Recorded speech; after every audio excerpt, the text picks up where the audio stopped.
प्रिय विद्यार्थियों, आज हम सभी घर की याद पाठ पे आधारित बहुविकल्पी प्रश्नों का अध्ययन करेंगे। बहुविकल्पी प्रश्न यानी MCQ टाइप के क्वेश्चन जो बोर्ड परीक्षा द्वारा इस वर्ष निर्धारित है हिंदी विषय में आपको करना है।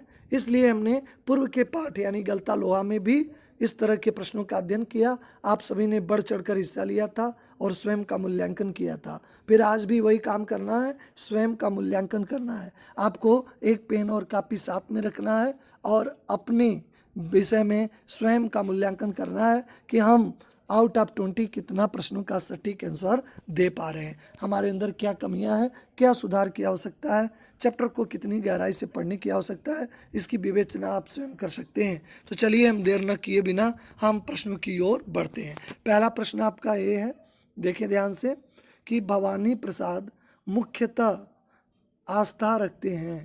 पहला प्रश्न है, ध्यान से देखें, भवानी प्रसाद मुख्यतः आस्था रखते हैं। देखिए ऑप्शन आपके सामने है। फर्स्ट है उदारवाद, सेकंड है मार्क्सवाद, थर्ड है गांधीवाद और फोर्थ है प्रयोगवाद। 10 सेकंड का समय है। आप इसका आंसर आशा है कि तुरंत आपको 2 या 3 सेकंड में ही दे सकते हैं। देखिए ऑप्शन फर्स्ट उदारवाद, सेकंड मार्क्सवाद, थर्ड गांधीवाद, चौथा है प्रयोगवाद। चलिए आपको सही आंसर की ओर ले चलते हैं। इसका थर्ड है गांधीवाद, सही आंसर है। दूसरे प्रश्न की ओर, रो पढ़े होंगे बराबर पांचवा का नाम लेकर, इस पंक्ति किसके लिए उल्लेख है, यानी कौन रो पढ़ा होगा, इसे आपको बताना है। ऑप्शन फर्स्ट भाई, ऑप्शन सेकेंड पिता, ऑप्शन थर्ड माता, ऑप्शन फोर्थ बहन। 10 सेकेंड का समय है।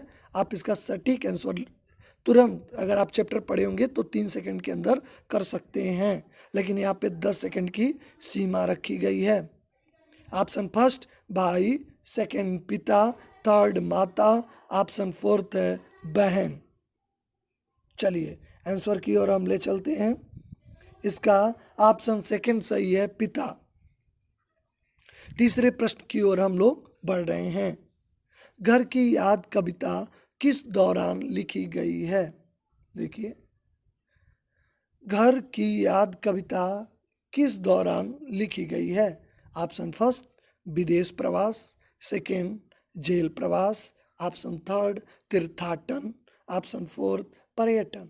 10 सेकेंड का समय है। विदेश प्रवास, जेल प्रवास, तीर्थाटन और पर्यटन। बिल्कुल आप कर लिए होंगे। इसका आपको हम आंसर की ओर ले जा रहे हैं। जब कभी जेल में बंद था तभी इस कविता को लिखा था। थोड़ा सा अलग प्रश्न है चौथा, पिताजी जिनको बुढ़ापा एक क्षण न व्यापा में कौन सा अलंकार है। ये आपके 9th के सिलेबस में है। ये मान लिया जाता है, कभी कभी अलंकार और रस से भी प्रश्न आ जाते हैं, क्योंकि माना जाता है कि आप 9th और 10th में व्याकरण भली बात आप निपुण हो चुके हैं, इसलिए 12th में भी व्याकरण से एक आध प्रश्न हमेशा आते रहते हैं। तो देखिए, जब किसी का दृश्यांकन करते हैं तो वह दृष्टांत तो होता है। इसका ऑप्शन थर्ड ही सही है। चलिए हम आगे बढ़ते हैं। घर की याद कविता के अनुसार कवि किसमें व्यस्त है। ध्यान से देखेंगे 5वां प्रश्न। घर की याद कविता के अनुसार कवि किसमें व्यस्त है।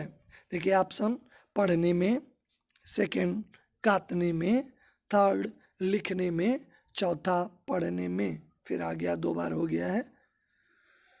सोने में कर सकते हैं इसको आप, लेकिन ऑप्शन एक ही आपको लिखना है। आशा है कि आप इसका सटीक आंसर लिख सके होंगे। चलिए हम आपको सही ऑप्शन की ओर ले चलते हैं, काटने में। 6वें प्रश्न की ओर हम लोग बढ़ रहे हैं। माँ की स्नेह धारा में कौन सा अलंकार है। माँ की स्नेह धारा, देखिए बहुत ही आसान है ये अलंकार। इसे 9th के सिलेबस में आप पढ़े होंगे। लगभग आपका 10 सेकंड के कम समयों में भी बता सकते हैं। माँ की स्नेह धारा, माँ की स्नेह धारा में कौन सा अलंकार है। ऑप्शन फर्स्ट उपमा, सेकंड रूपक, थर्ड उत्प्रेक्षा और फोर्थ श्लेष। चलिए सही आंसर की ओर ले जा रहे हैं। यहाँ पे एक रूप दे दिया गया है स्नेह धारा को, स्नेह को धारा का रूप दे दिया गया है, तो ये रूपक हो जाएगा। चलिए हम चलते हैं। प्रश्न संख्या 7 की ओर। प्रश्न संख्या 7 इस प्रकार है। घर की याद कविता के रचयिता हैं। बहुत ही सरल। घर की याद कविता के रचयिता हैं। देखिए, आप पढ़े होंगे तो तुरंत कर सकते हैं।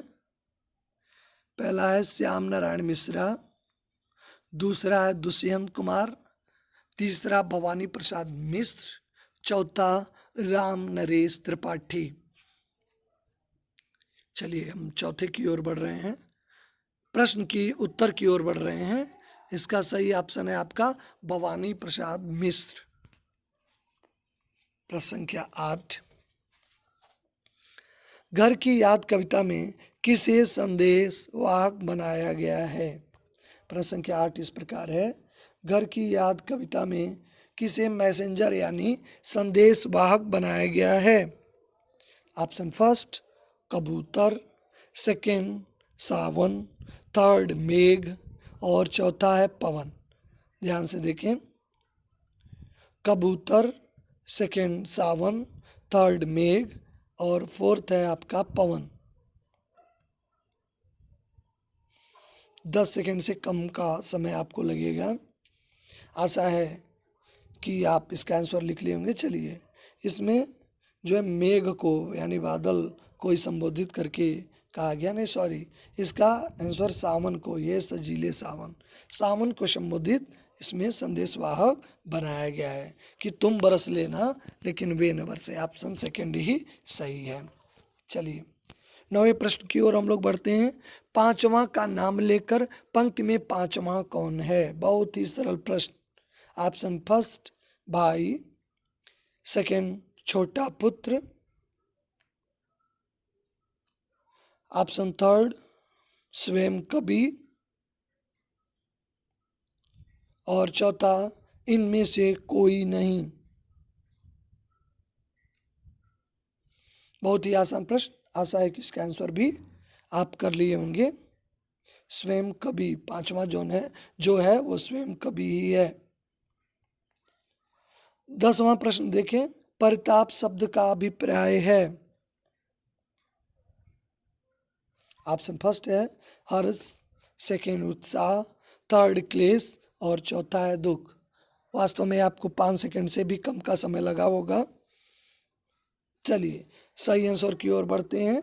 इसका सही आंसर है दुख। परिताप का शाब्दिक अर्थ है। कवि के कुल भाई और बहनों की संख्या है। प्रश्न देखें। कवि के कुल भाई और बहनों की संख्या है।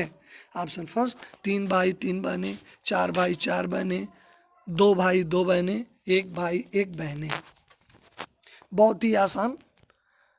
चलिए सही ऑप्शन की ओर ले चलते हैं। 4 भाई 4 बहनें, सेकंड ऑप्शन ही सही है। यहाँ कवि लिख दिया गया, कवि है। कवि के अनुसार स्नेह धारा कहाँ तक फैली थी? कवि के अनुसार, यहाँ पे इसे सुधार करना होगा। कवि के अनुसार स्नेह धारा कहाँ तक फैली थी? घर तक, बाजार तक, मंदिर तक, जेल तक। बहुत ही आसान, सटीक आंसर आप दे सकते हैं। चलिए सही ऑप्शन की ओर लेकर चलते हैं, जेल तक। आगे 13वें प्रश्न की ओर। कवि ने पिताजी की बोली की तुलना की है। कवि ने पिताजी की बोली की तुलना की है। पहला है शेर से, दूसरा पहाड़ से, तीसरा बिजली से और चौथा बादल से। आशा है कि आप 10 सेकंड से कम का भी वक्त लेंगे। चलिए आप सभी को सही ऑप्शन की ओर ले चलते हैं, बादल से। 14वां प्रश्न। पिताजी कितनी दंड बैठक करते हैं? अगर आप कविता को ध्यान से पढ़े होंगे तो 3 सेकंड के अंदर ही इसका आंसर कर सकते हैं। पिताजी कितनी दंड बैठक करते हैं?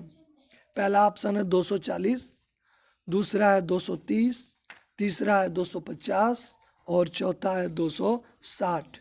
चलिए आपको सही ऑप्शन की ओर लेकर चलते हैं, 260। 15वां प्रश्न इस प्रकार है। कवि अपने आप को कहता है। देखिए 15वां प्रश्न है, कभी अपने आप को कहता है।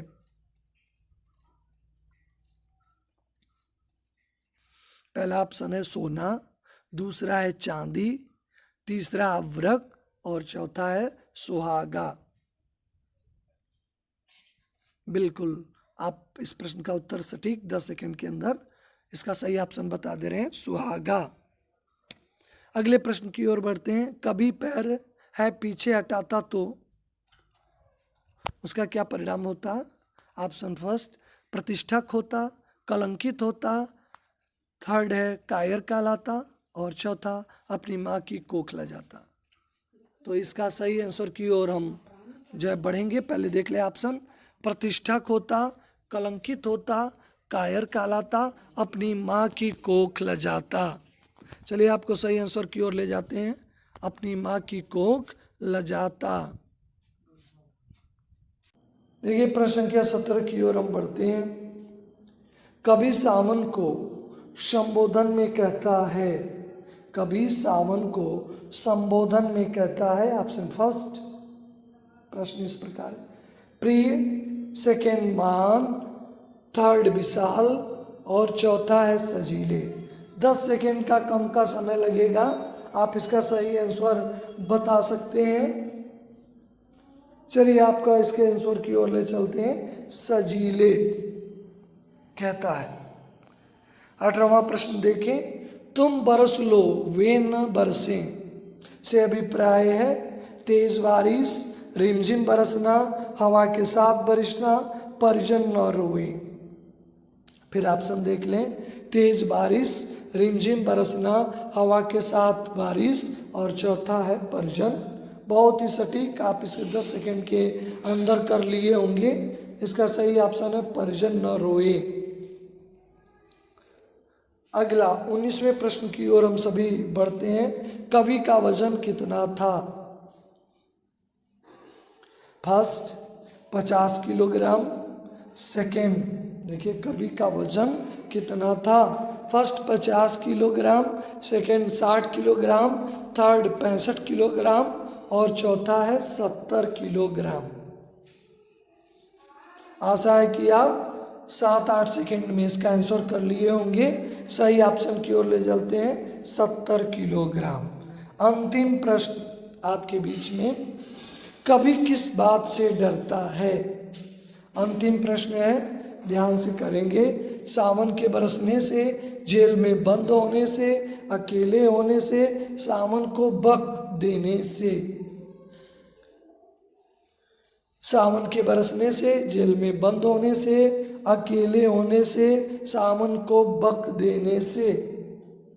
चलिए सही आंसर की ओर ले चलते हैं, इसमें है सावन को बक देने से, चौथा, क्योंकि वो कहता है कि तुम बरस सके लेकिन तुम बक न देना, उसके मन में डर है। इस तरह आपने 20 प्रश्नों का अध्ययन किया और आशा है कि आप बेहतर कर पाए होंगे। तो जरूर ही आप कमेंट के माध्यम से बताएं कि 20 आउट ऑफ आपने कितना किया है। आपके लिए निश्चित तौर पे प्रश्न लाभदायक होंगे, आपके अंदर जो सूक्ष्म से सूक्ष्म पढ़ने की वृत्ति का विकास हुआ होगा। चलिए नेक्स्ट फिर वीडियो में आपसे मुलाकात होती है। आप सभी का धन्यवाद। हिंदी उत्कर्ष चैनल को आप लाइक और सब्सक्राइब करें ताकि आपको नई वीडियो का अपडेट मिलता रहे और आप अपने ज्ञान का अर्जन करते रहें।